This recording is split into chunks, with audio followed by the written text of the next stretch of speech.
মুদি দোকানে ডিম কিনতে গিয়েছি। পাশে একটা লোক বাচ্চা নিয়ে দোকানে এসেছে। লোকটা সম্ভবত শ্রমিক কিংবা রিক্সা চালক। কণ্ঠার হাড্ডি বের হয়ে গেছে। অভাব অনটন তাকে কেমন যেন জীর্ণ শীর্ণ করে রেখেছে। তার বাচ্চাটারও একই অবস্থা। লোকটা 250 গ্রাম তেল আর লবণ কিনতে এসেছে। বাচ্চাটা জুলজুল চোখে লজেন্সের বয়ামের দিকে তাকিয়ে আছে। বেচারা চাইতে সাহস পাচ্ছে না। ওর বাবা সেটা বুঝতে পেরেছে। দারিদ্রতা কখনো মাঝে মাঝে চোখে চশমা পরিয়ে দেয়। সেই চশমা যেন দারিদ্রতার ছাপ। সেই কথিত চশমার আড়ালে ছেলেটার মায়া ভরা মুখটা। সেই ছেলেটার মায়া ভরা মুখটা দেখে তার বাবা তাকে বলল, কিছু লইবি?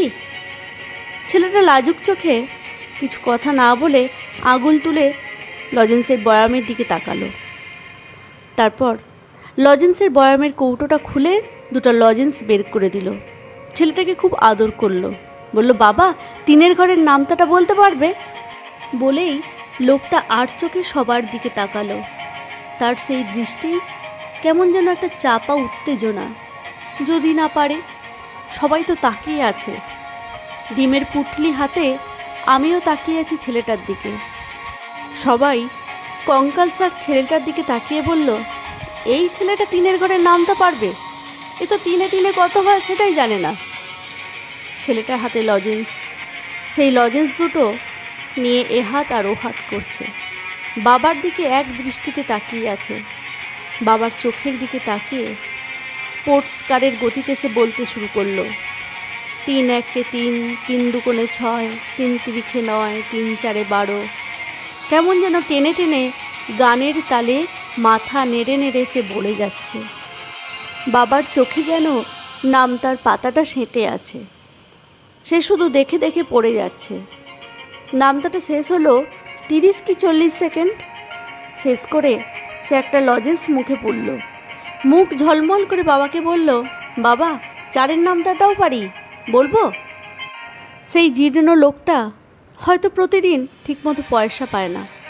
5 টাকা বেশি রিক্সা ভাড়া চাইলে 2-4টে গালি খেতে হয়, মহাজনের গুঁতো খেতে হয়।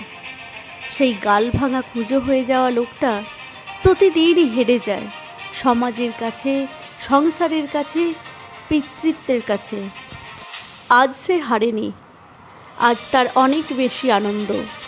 সবার সামনে ছেলেটা তার মুখ উজ্জ্বল করেছে। এবার সে আর চোখে দেখে না। পূর্ণ দৃষ্টিতে আমাদের সবার দিকে তাকালো। তার চোখে গর্বের অশ্রু, আনন্দাশ্রু। যে লোক শুধুই পরাজিত হয়, আমাদের চোখে আসলে সে পরাজিত না। সে আসলে অনেক বড় যোদ্ধা, আমাদের চেয়ে অনেক বড় সাহসী।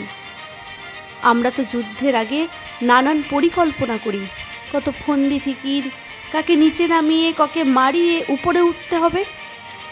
কিন্তু এই লোকগুলো কাউকে মারিয়ে উপরে উঠতে চায় না। নিশ্চিত পরাজয় জেনেও প্রাণপণ যুদ্ধ করে যায়। যে সিঁড়ি বেয়ে আমরা তরতরিয়ে উপরে উঠে যাই, আমরা কি জানি তাদের কাঁধের উপরেই সেই সিঁড়ি চাপানো? লোকটা আজ সাহস পেয়েছে। 3 ঘরের নামতাটা শুধু নামতা নয়, একটা সাহস, একজন বাবার শক্ত কাঁধ, একটা অবলম্বন। 3 ঘরের নামতাটা এই দরিদ্র লোকটার স্বপ্ন পূরণের উপাখ্যান। লোকটা তার ছেলেকে কোলে তুলে ফেলল। সে কেঁদেই ফেলেছে।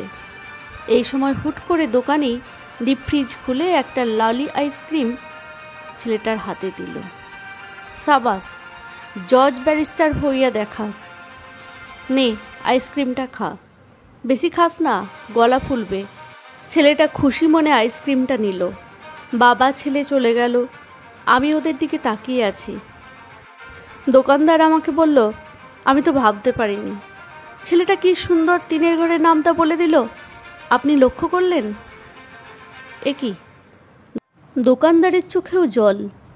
আসলে যারা ক্ষুধার কষ্ট বোঝে, তাদের একজনের মনের সাথে অন্যজনের মন একই সুতোয় গাঁথা থাকে।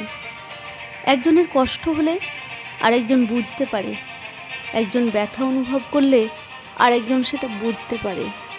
আবার আনন্দগুলোও সেই রকমই স্পর্শকাতর। আর আমরা কোটি টাকার স্বপ্নে বিভোর, আর প্রতিযোগিতায় আমরা ভুলে যাই আমরা আসলে কি। আমি ডিম হাতে একা হাঁটছি আর বলছি 3 1 3, 3 2 6। আমাকেও সংক্রমিত করলো তাদের জয়ের আনন্দ। নমস্কার, গল্পটি ভালো লেগে থাকলে লাইক, কমেন্ট, সাবস্ক্রাইব করে পাশে থাকার অনুরোধ জানাচ্ছি। ধন্যবাদ।